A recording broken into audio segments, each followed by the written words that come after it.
If you don't want to learn about people blowing up dogs, don't watch today's video.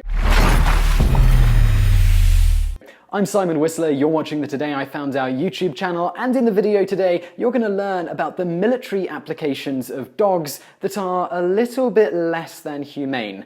Let's get started with today's video. Exploding dogs. During World War II, many innovative weapons were created and promptly put into action. One of the more unique and wildly inhumane were exploding anti-tank dogs.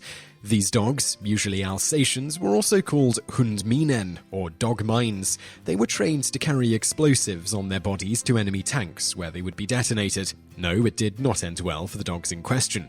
This type of animal weaponry was first used by the Soviets. Following a decision in 1924 to allow dogs to aid the military, a dog training school was set up in Moscow. The military recruited such people as police dog trainers, hunters, circus trainers, and animal scientists. 12 more schools were set up hot on the heels of the first one, and the Soviet Dog Training Division started out in earnest. At first, dogs were trained to carry supplies, tracking mines, and rescuing people, tasks at which the dogs excelled. In the early 1930s, they decided it would be a good idea to turn man's best friend into an anti-tank weapon. 3 of the schools began training dogs for this purpose. First, they were trained to carry a bomb to a tank and run off. Afterwards, their handler could detonate the bomb with a remote, or the bomb may have simply been set with a timer. There were several reasons why these methods didn't work. To drop the bomb, the dogs had to put on a belt with their teeth to release it. This proved to be too complicated, and often the dog would simply return to its handler without releasing the bomb. Second, remotes were too expensive at the time to be used practically, so timers would be used more often instead. If the dog returned to his handler with the bomb still attached, he would have killed the handler and himself. Even if the bomb was released under the tank, if the tank was in motion and the timing wasn't set just so, the bomb would simply explode without doing any damage to the enemy tank. The Soviets scrapped their initial plan, but unfortunately for Fido, they came up with a new one. Rather than drop a bomb, explosives would be strapped to the dog. When the dog ran under the tank, the bomb would be triggered, killing the dog and hopefully disabling the tank. As if ending their life wasn't enough, the training involved wasn't exactly a walk in the park. The dogs were starved, and then food was placed under a practice tank, training them to think that food was under all tanks.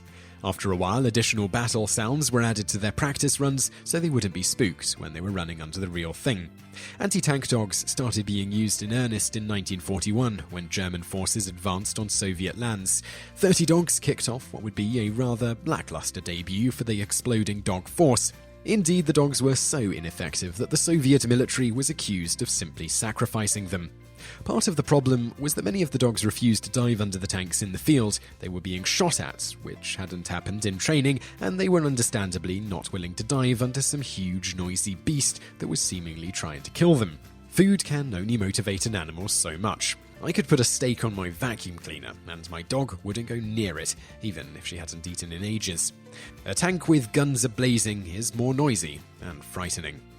When the dogs were shot and killed before they could get into position and blow up, they were taken by German soldiers who were able to examine the weaponry and potentially copy it themselves. They didn't end up taking advantage. Rather, one captured German soldier claimed that they found the entire system rather inefficient. Well, it was. One downside was that the Germans did take measures to defend themselves against the dogs, rendering their sacrifice often useless. A much larger problem was that the dogs had been trained with Soviet tanks, not German ones. Soviet and German tanks used different types of fuel, and some of the dogs sniffed out the fuel they were used to and trotted off to blow up the tanks used by the very military that had trained them. Whoops. That said, the anti-tank dogs are known to have taken out some tanks, including at the Battle of Kursk, in which 12 tanks were destroyed by 16 deployed dogs. This was possibly one of the most successful anti-tank dog ventures in history.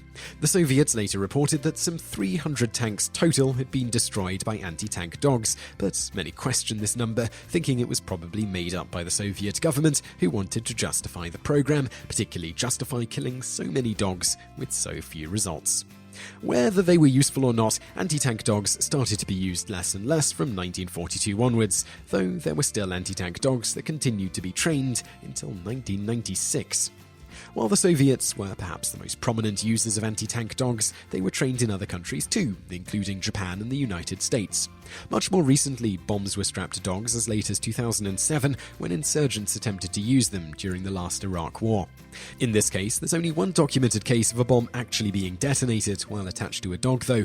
Protests rose up among Muslims who believed that animals should be killed, only for food.